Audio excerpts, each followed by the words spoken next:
le système des 4 ontologies, c'est une façon d'appréhender la diversité culturelle sans tomber dans les écueils des différentes lectures anthropologiques qui ont pu exister avant et qui compartimentaient les communautés en aires culturelles, donc à ce titre les mettaient sous cloche,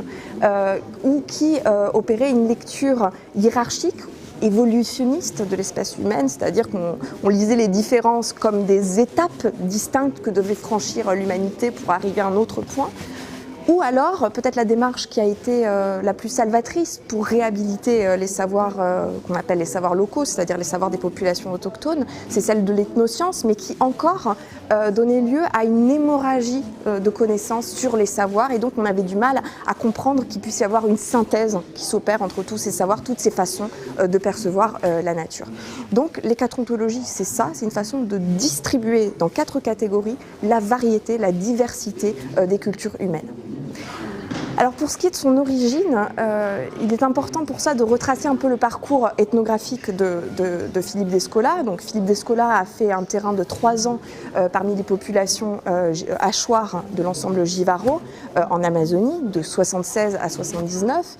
Et à l'époque, ce qui préoccupait beaucoup Descola, c'est qu'il y avait une école américaine qui était extrêmement importante et qui avait développé l'idée d'un déterminisme naturel, d'un déterminisme culturel. C'est-à-dire qu'elle expliquait que tout dans la culture pouvait être soustrait, pouvait être déduit de l'environnement naturel, des déterminations de l'environnement naturel.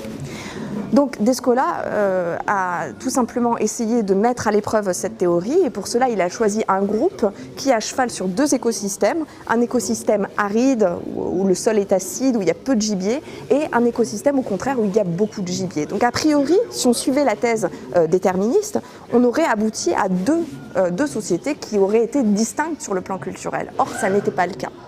Donc non seulement c'était une première déduction du travail de Descola, c'est que l'explication du déterminisme culturel manquait, ne pouvait pas expliquer cette unité culturelle. Et d'autre part, ça l'a amené à s'interroger davantage sur la relation toute particulière qu'avaient ces communautés hachoirs avec la nature.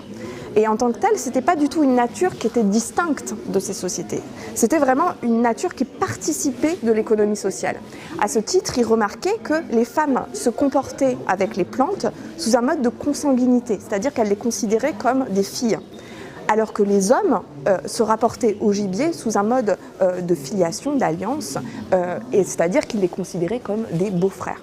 Donc à ce titre, à l'issue de ce terrain, Philippe Descola était obligé de dire d'une part que le déterminisme culturel n'était pas capable de comprendre aussi ce type de relation à la nature, et d'autre part qu'il fallait sans doute